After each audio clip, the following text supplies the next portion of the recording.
राधे राधे, जय श्री कृष्ण। वैशाख मास महत्व कथा अध्याय 22 में आप सभी का स्वागत है। मैथिल बोले, इस वैशाख की कौन कौन सी तिथियां अत्यंत पुण्य कारक है और क्या क्या दान विशेष रूप से उत्तम है, संसार में इन्हें किसने प्रख्यात किया है, यह सब बताइए। यह सुन श्रुतदेव जी कहने लगे, वैशाख के मेष के सूर्य की 30 तिथियां बड़ी उत्तम है, जिनमें दान करने से कोटि गुना फल होता है। एक एक तिथिया में स्नान, दान, होम, पूजा आदि करने से तत्काल मुक्ति होती है। कथा सुनने से रोग अथवा दरिद्रता से पीड़ित दुखों को भी दूर हो सकते हैं। इन तिथियों को व्यर्थ व्यतीत करता है वह गौघाती, कृतघ्न, मित्रघाती और आत्मघाती होता है। दरिद्री, धनवान, लंगड़े, अंधे, विधवा स्त्री, बालक आदि सबको यह वैशाख युक्त धर्म अत्यंत सुख से साधन योग्य है। चैत्र के महीने में जब मेष की संक्रांति हो, उसी समय पापों के नाश करने वाली अमावस्या कोटि गया है, करने से फल देती है। यह एक पितृेश्वरों के संबंध की पुरानी कथा चली आती है। जब पृथ्वी पर सविर्ण मनवंतर का राज्य था, 30वें कलयुग के अंत में जब संपूर्ण धर्म नष्ट हो गए, उस समय अनर्थ देश में धर्मवीर नाम का ब्राह्मण हुआ। उसने उसी कलयुग के प्रथम पद में मनुष्यों को पापों से युक्त और अपने अपने वर्ण धर्मों से हीन देखा। तब एक दिन वह मुनि महात्माओं के शास्त्र यज्ञ को दर्शन के लिए निमित्त पुष्कर क्षेत्र गया। वह ऋषि मुनि लोग कलयुग की प्रशंसा कर रहे थे कि सतयुग में जो वर्ष भर में माधव भगवान प्रसन्न होते हैं, सो त्रेता में 1 मास में और द्वापर में 1 ही पक्ष में होते हैं, उससे 10 गुना पुण्य कलयुग में विष्णु भगवान का स्मरण करने से ही होता है। केवल एक हरि नाम उच्चारण करना उचित है। जब यह प्रसंग हो रहा था, तभी नारद मुनि खूब हंसने लगे और उन्मत्त की तरह नाचने लगे। निसंदेह यह कलयुग बड़ा पुण्य रूप आया है। केशव भगवान कलेश नाश करने वाले स्मरण मात्र से ही प्रसन्न होते हैं, परंतु कलयुग के आगमन में आप लोगों का यह ठहरना उचित नहीं है। इस पाखंड में भारत को छोड़कर सुखपूर्वक अन्यत्र जहाँ कहीं मन प्रसन्न हो विचारो। यहाँ वचन सुन व्रतधारी मुनि यज्ञ समाप्त कर शीघ्र ही चले गए और वर्ण धर्म भी पृथ्वी त्यागने का विचार कर ब्रह्मचार्य व्रत में जटाधारी साधु की भांति कलयुग में अनाचारों को देखने लगे। वहां जाकर क्या देखते हैं, संपूर्ण मनुष्य जाति घोर पाप में मग्न है। ब्राह्मण, शूद्र और सन्यासी पाखंडी हो गए हैं। पति पत्नी में, गुरु शिष्य, केवल स्वामी में, पिता पुत्र में परस्पर विरोध रहता है। ब्राह्मण शूद्र व्रत गौ बकरी के समान हो गए हैं। वेद कहानी मात्र एक सत्य कर्म साधारण हो गए हैं। देवताओं की जगह भूत प्रेतादि की पूजा होती है। अधम और नीच पूज्य हो गए हैं। इस कलयुग में भ्राता भग्नी से, पिता पुत्री से संगम करते हैं। साधु महात्माओं का अपमान होता है, पापियों का सत्कार होता है, इत्यादि घोर दुराचार हो रहा है। यह सब देखते घूमते बर धर्म आश्चर्य युक्त हो पितृलोक को गया। वह पितृगणों को बड़े भयंकर दुखों तथा अंधकूपों से पड़े हुए त्राहि त्राहि करते देखा, जहाँ किसी प्रकार का सहारा नहीं है। उन्हें देख बहुत विस्मित हुआ और दयालु होकर बोला, तुम कौन हो? तुमने ऐसे कौन से घोर दुष्कर्म किए जिसमें ये तुम यहाँ पड़े हो? तुम किस गोत्र में उत्पन्न हुए हो और तुम्हारा कैसा उद्धार होगा? यह सब तुम मेरे सामने कहो, तुम्हारा आज ही कल्याण हो जाएगा। उसके ऐसे वाक्य सुन दुख से व्याकुल पितृेश्वर प्रसन्न दिन वाणी से कहने लगे, हम शिवत्सक गोत्री है, हमारा वंश पाप से क्षीण है, हमारे लिए पिंड देने वाले कोई भी संतान नहीं है।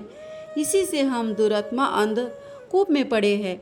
हमारे कुल में एक धर्मवर्ण ही बड़ा यशस्वी है, वह सबको छोड़ अकेला ही विचरता है। उसने गृहस्थी धारण नहीं की, वही दुर्वा का तंतु रूप है कि जिसे पकड़कर हम लोग भटक रहे हैं। अतः धर्म वर्ण की आयु क्षीण होने पर इस अंधता में इस दुर्कूप से गिरे पड़े हैं। इससे है तात तुम पृथ्वी पर जाकर धर्म वर्णों को समझाओ कि तेरे पितृेश्वर दुख से पीड़ित केवल तेरे लिए एक दुख के सहारे लटक रहे हैं। तेरे मरने पर और संतान ना होने पर हम और तू सब अंधता मिश्र रूप में पड़ेंगे। इसीलिए गृहस्थ धर्म ग्रहण करके संतान वृद्धि करे। जब वह संतान गया को जाए, वैसे युक्त धर्म करे। विष्णु भक्तों को एकादशी आदि व्रत करे। वह पाप नाशिनी कथा सुने, जिससे उसकी 100 पीछे की और 100 आगे पीढ़ी नरक जाने से बचे और हमको तथा उसको उर्व गति प्राप्ति हो। तुम ऐसे सत्य वाक्य समझाकर धर्म वर्ण को गृहस्थ में प्रवृत्त कराओ। पितृश्वरों के ऐसे वचन सुन अचंभे में पड़ा रोता हुआ हाथ जोड़कर नमस्कार कर धर्म वर्ण बोला, हे महाराज, मैं ही दुराग्राही तुम्हारा वंशधर धर्म वर्ण हूँ। मैंने यज्ञ में महात्मा नारद जी के कहे हुए वचन सुने। फिर पृथ्वी पर बहुत से पापी मनुष्यों को देख कुसंगत के डर से मरे दीपांतरों में विचरित रहा। इस तरह इस कलयुग के अंतिम पद में भी सारे 3 भाग व्यतीत हो गए। मैंने अब तक आपका दुख दूर नहीं किया। मैं अब आपकी आज्ञा का पालन देव ऋषि पितृश्वरों को तर्पण पूजा आदि करते हुए करूँगा और ऐसा आशीर्वाद मांगूंगा कि संसारी कर्तव्य करने पर भी कलयुग की बाधा ना हो।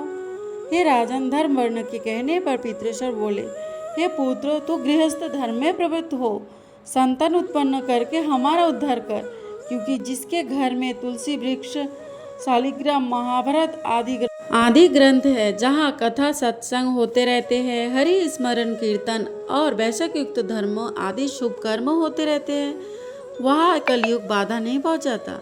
हे पुत्र, इसलिए तू पापात्मा युग की चिंता मत कर, शीघ्र घर जा। इस माधव मास के सबके उपकार के लिए मेष की संक्रांति 30 तिथियां में वैश्विक युक्त धर्म, जिससे करोड़ों गुना फल मिलता है। चैत्र की अमावस्या में पिंडदान श्रद्धादि कर, जल से भरा घड़ा जिससे कपूर और अगर की वासना हो दान कर और सबके उपकार के लिए गृहस्थी बनकर उत्तम संतान प्राप्त कर। पीछे मुनि की वृत्ति धारण कर सुखपूर्वक दीपों में विचरना। पितृश्वरों की ऐसी आज्ञा पर धर्म वर्ण शीघ्र ही पृथ्वी पर आया और चैत्र मास में मेष की संक्रांति के दिन प्रातःकाल स्नान कर देव ऋषि पितृश्वरों का तर्पण कर जल का भड़ा घड़ा दे और पाप नाश करने वाला श्रद्ध करके अपने पितृवर्ग को ऐसा मुक्ति दी कि जिससे आवागमन छूट जाए। फिर विवाह किया, जिससे सुंदर संतान हुआ और संसार में इस पापनाशिनी तिथि को प्रख्यात कर स्वयं प्रसन्न हो गदमादन पर गया। इसीलिए यहाँ मधुमास की अमावस्या भी शुभ है। इसके समान संसार में कोई तिथि ना देखी है और ना सुनी है। वैशाख मास महात्म्य के 22वें अध्याय में यमराज और एक ब्राह्मण के बीच हुए संवाद का वर्णन है। इस अध्याय में मुख्य रूप से उन कर्मों के बारे में बताया गया है जिनसे मनुष्यों को नरक की यातनाएं झेलनी पड़ती है और किन पुण्य कर्मों से वह स्वर्ग का अधिकारी बनता है। ऋषियों के आग्रह पर सूत जी ने धर्मराज और एक ब्राह्मण की प्राचीन इतिहास की कथा सुनाई। ब्राह्मण का प्रश्न, एक जिज्ञासु ब्राह्मण ने धर्मराज से पूछा कि हे प्रभु, आप न्याय के प्रतीक है, कृपया विस्तार से बताइए कि मनुष्य किन गलतियों के कारण नरक के कष्ट भोगता है। यमराज का उत्तर था, धर्मराज ने बताया कि जो व्यक्ति मन, वाणी और शरीर से दूसरों को कष्ट देता है वह नरक की भोगी बनता है। नरकगामी कर्म क्या क्या है? जो दूसरे की संपत्ति या स्त्री पर बुरी नजर रखते हैं, जो अपने माता पिता, गुरु और विद्वानों का अपमान करते हैं, जो जीव हिंसा करते या निरपराध प्राणियों को सताते हैं और जो अन्न और जल का दान करने में समर्थ होकर भी कंजूसी करते हैं। वैशाख मास का फल यमराज विशेष रूप से बताते हैं कि जो मनुष्य वैशाख के पवित्र महीने में भगवान विष्णु का पूजन और जल दान नहीं करते हैं, उन्हें यमलोक में भारी दंड भुगतना पड़ता है, स्वर्ग का मार्ग। इसके विपरीत जो लोग इस महीने में नियम पूर्वक स्नान, दान और माधव विष्णु भगवान के नाम का जाप करते हैं, वे सभी पापों से मुक्त होकर मुक्ति प्राप्त करते हैं।